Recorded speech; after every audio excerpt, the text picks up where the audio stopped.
the question actually is somewhat faulty in that I think the web has already quite significantly changed, not education necessarily, but learning, the why, how, what, and who of learning.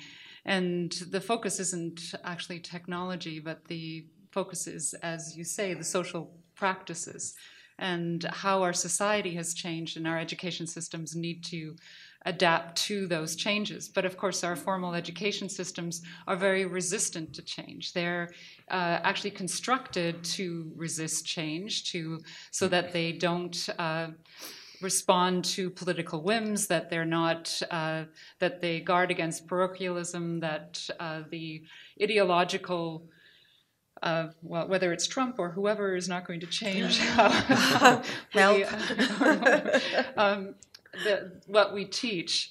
They are also somewhat resistant to change in the disciplines and the silos that have been created and the way that we create expertise. So what we have, in fact, is a society that has changed quite significantly, an education system that is built not to resist change, and we have students stuck in the middle.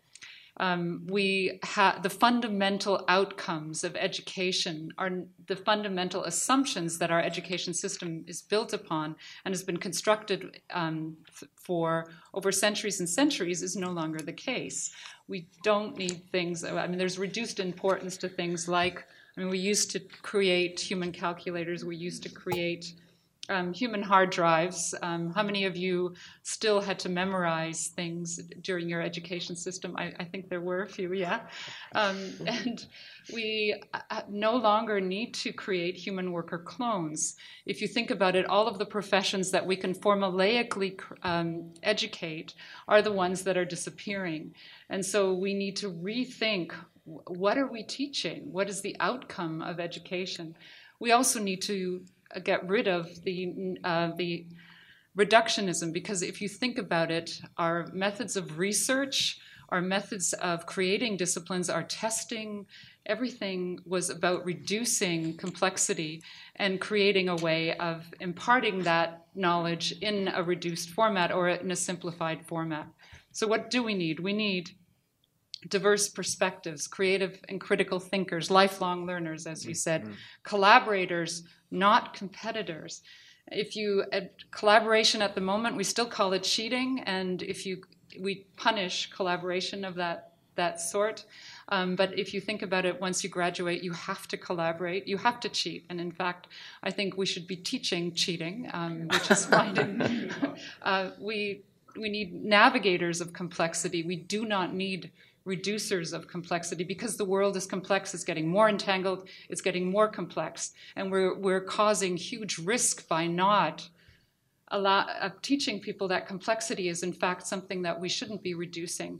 And we need self-guided lifelong learners. The next, yes, thank you.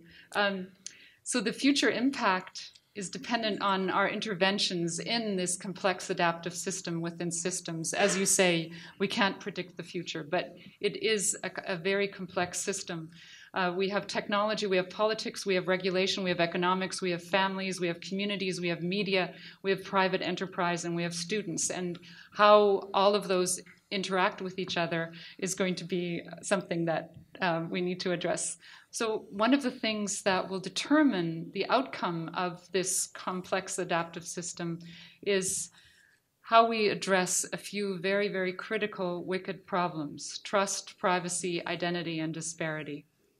And I think amongst these, the biggest is disparity, and that we have the potential, the opportunity to create a more inclusive education system, but it depends on how we intervene.